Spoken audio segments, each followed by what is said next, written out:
Hi friends, ಎಲ್ಲರಿಗೂ ನಮಸ್ಕಾರ. My YouTube ಚಾನಲ್ಗೆ ಎಲ್ಲರಿಗೂ ಸ್ವಾಗತ. ಇವತ್ತಿನ ಟಾಪಿಕ್ ಏನಂದರೆ ಭಾಗ್ಯಲಕ್ಷ್ಮಿ ಯೋಜನೆಯ ಇವತ್ತು ಪ್ರಾಮುಖ್ಯ ಮಾಹಿತಿ ಬಂದಿದೆ. ಅದನ್ನು ತಿಳಿಸ್ಕೊಡ್ತಾ ಹೋಗ್ತೀನಿ. ದಯವಿಟ್ಟು ನೀವೇನಾದರೂ ಹೊಸದಾಗಿ ವಿಡಿಯೋ ನೋಡ್ತಾ ಇದ್ದರೆ ದಯವಿಟ್ಟು ನಮ್ಮ ಚಾನಲ್ಗೆ ಸಬ್ಸ್ಕ್ರೈಬ್ ಮಾಡಿಕೊಂಡು ಹಾಗೆ ಬೆಲ್ ಐಕನನ್ನು ಕ್ಲಿಕ್ ಮಾಡಿ ಮತ್ತು ಪೂರ್ತಿ ವಿಡಿಯೋ ನೋಡಿ ಮತ್ತು ಇದರಿಂದ ಏನು ಲಾಭ ಇದೆ ಮತ್ತು ಯಾವ ರೀತಿ ನೀವು ಅರ್ಜಿ ಹಾಕೋದು ಮತ್ತು ಯಾರೆಲ್ಲ ಇದಕ್ಕೆ ಅರ್ಹರು ಅಂತ ಈ ವಿಡಿಯೋದಲ್ಲಿ ಹೇಳ್ಕೊಡುವಂಥ ಕೆಲಸ ಮಾಡ್ತೀನಿ.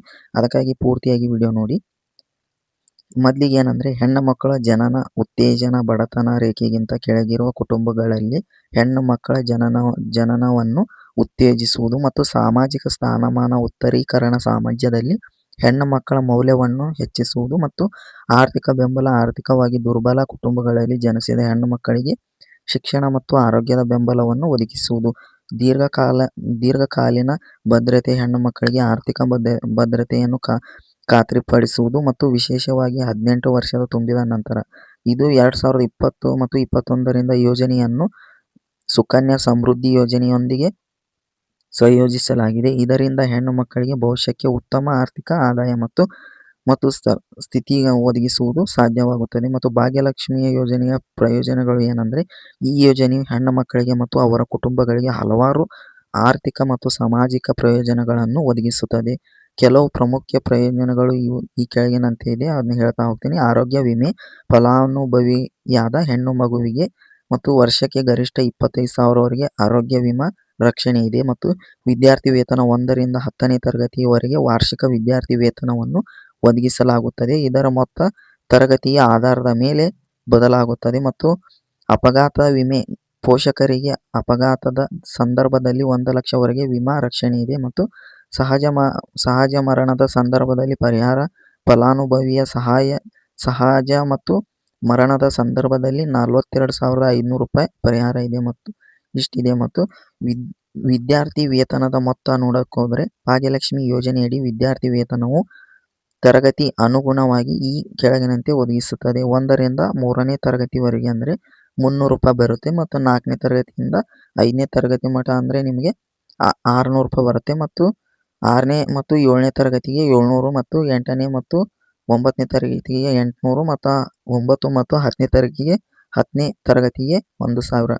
ಮತ್ತು ಭಾಗ್ಯಲಕ್ಷ್ಮಿ ಯೋಜನೆಗೆ ಅರ್ಹತೆ ಏನಂದರೆ, ಈ ಯೋಜನೆಯ ಪ್ರಯೋಜನಗಳನ್ನು ಪಡೆಯಲು ಕೆಲವು ಅರ್ಹತೆ ಷರತ್ತುಗಳು ಪೂರೈಸಬೇಕು.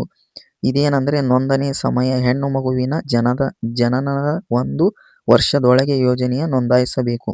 ಮತ್ತು BPL ಕುಟುಂಬವು ಬಡತನ ರೇಖೆಗಿಂತ ಕೆಳಗಿರಬೇಕು, BPL ಕಾರ್ಡ್ ಹೊಂದಿರಬೇಕು. ಮತ್ತು ಗರಿಷ್ಠ ಮಕ್ಕಳು ಸಂಖ್ಯೆ, ಒಂದು ಕುಟುಂಬದಲ್ಲಿ ಗರಿಷ್ಠ 2 ಹೆಣ್ಣು ಮಕ್ಕಳಿಗೆ ಈ ಯೋಜನೆಯು ಪ್ರಯೋಜನಗಳು ಲಭ್ಯವಿರುತ್ತದೆ. ಅಂದರೆ 2 ಹೆಣ್ಣು ಮಕ್ಕಳು ಇರಬೇಕು ಒಂದು ಕುಟುಂಬದಲ್ಲಿ, ಅಂದರೆ ಅವರಿಗೆ ಈ ಯೋಜನೆ ಸಿಗುತ್ತೆ. ಮತ್ತು ರೋಗ ನಿರೋಧಕ ಲಸಿಕೆ, ಆರೋಗ್ಯ ಇಲಾಖೆಯ ಕಾರ್ಯಕ್ರಮದಡಿ ಮಗುವಿಗೆ ಸಕಾಲಿಕ ರೋಗ ನಿರೋಧಕ ಲಸಿಕೆಗಳನ್ನು ಹಾಕಿಸಬೇಕು. ಮತ್ತು ಜನನ ದಿನಾಂಕ 2006 ಮಾರ್ಚ್ 31ರ ನಂತರ ಜನಿಸಿದ ಹೆಣ್ಣು ಮಕ್ಕಳಿಗೆ ಈ ಯೋಜನೆಯ ಅರ್ಹತೆ ಇದೆ. ಮತ್ತು ಶಿಕ್ಷಣ, ಬಾಲಕಿಯ ಕನಿಷ್ಠ 8ನೇ ತರಗತಿಯನ್ನು ಪೂರ್ಣಗೊಳಿಸಬೇಕು. ಮತ್ತು ಬಾಲ ಕಾರ್ಮಿಕರ ನಿಷೇಧ, ಬಾಲಕಿಯ ಬಾಲ ಕಾರ್ಮಿಕರ ಪದ್ಧತಿಯಲ್ಲಿ ಭಾಗವಹಿಸಿರಬಾರದು. ಮತ್ತು ಮದುವೆಯ ನಿರ್ಬಂಧ, 18 ವರ್ಷ ತುಂಬುವ ಮೊದಲು ಬಾಲಕಿಯ ಮದುವೆಯನ್ನು ಮಾಡಬಾರದು. ಮತ್ತು ಅರ್ಜಿಯ ಪ್ರಕ್ರಿಯೆ ನೋಡುವುದಾದರೆ, ಭಾಗ್ಯಲಕ್ಷ್ಮಿ ಯೋಜನೆಗೆ ಅರ್ಜಿ ಸಲ್ಲಿಸುವ ಈ ಕೆಳಗಿನಂತೆ ಹೇಳ್ಕೊಡ್ತಾ ಹೋಗ್ತೇನೆ. ಅಧಿಕೃತ ವೆಬ್ಸೈಟ್ಗೆ ನೀವು ಭೇಟಿ ನೀಡಿ, ಕರ್ನಾಟಕ ಸರ್ಕಾರದ ಭಾಗ್ಯಲಕ್ಷ್ಮಿ ಯೋಜನೆ ಅಧಿಕೃತ ವೆಬ್ಸೈಟ್ಗೆ ಭೇಟಿ ನೀಡಿ ಅಥವಾ ಸಂಬಂಧಿಸಿದ ಸರ್ಕಾರಿ ಕಚೇರಿಯಿಂದ ಅರ್ಜಿ ನಮೂನೆಯನ್ನು ಪಡೆಯಬಹುದು ನೀವು. ಮತ್ತು ಅರ್ಜಿ ಡೌನ್ಲೋಡ್ ವೆಬ್ಸೈಟ್ನಲ್ಲಿ ನೀವು PDF ಕೂಡ ತಗೋಬಹುದು. ಮತ್ತು ವಿವರ ಭರ್ತಿ ಅಂದರೆ, ಅಗತ್ಯವಿರುವ ಎಲ್ಲ ಮಾಹಿತಿಯನ್ನು, ಮಗುವಿನ ವಿವರ, ಕುಟುಂಬದ ಆದಾಯ ಇತ್ಯಾದಿ ಭರ್ತಿ ಮಾಡಬೇಕು. ಮತ್ತು ನೀವು ದಾಖಲೆಗಳು ಅಂತಂದರೆ, ಭರ್ತಿ ಮಾಡಿದ ಅರ್ಜಿಯನ್ನು ಜೊತೆಗೆ ಅಗತ್ಯ ದಾಖಲೆಗಳನ್ನು ಸಂಬಂಧಿಸಿದ ಅಧಿಕಾರಿಗಳಿಗೆ ಸಲ್ಲಿಸಿ. ಮತ್ತು ಪರಿಶೀಲನೆ ಅರ್ಜಿಯನ್ನು ಅಧಿಕಾರಿಗಳು ಪರಿಶೀಲಿಸಿದ ನಂತರ ಅರ್ಹತೆ ದೃಢಪಟ್ಟರೆ ಯೋಜನೆಯ ಪ್ರಯೋಜನಗಳು ಒದಗಿಸಲಾಗುತ್ತದೆ.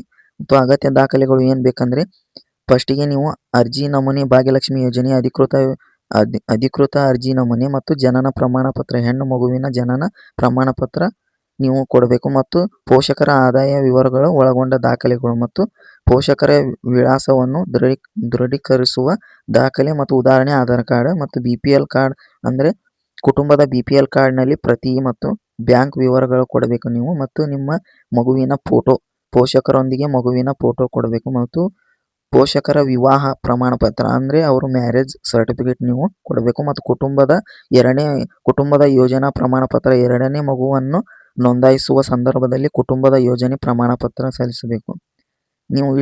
ನೀವು ಸಲ್ಲಿಸಿ ಮತ್ತು ನೀವು ಕೂಡ ಭಾಗ್ಯಲಕ್ಷ್ಮಿ ಯೋಜನೆಗೆ ನೀವು ಸಹ ಈ ರೀತಿ ನೀವು ಅರ್ಜಿ ಸಲ್ಲಿಸಬಹುದು ಅಂತ ಹೇಳ್ತಾ, ಈ ವಿಡಿಯೋ ನಿಮ್ಗೆ ಏನಾದರೂ ಇಷ್ಟ ಆದರೆ ದಯವಿಟ್ಟು ಒಂದು ಲೈಕ್ ಮಾಡಿ, ಹಾಗೆ ನಿಮ್ಮ ಫ್ರೆಂಡ್ಸಿಗೆ ಕೂಡ ಶೇರ್ ಮಾಡಿ.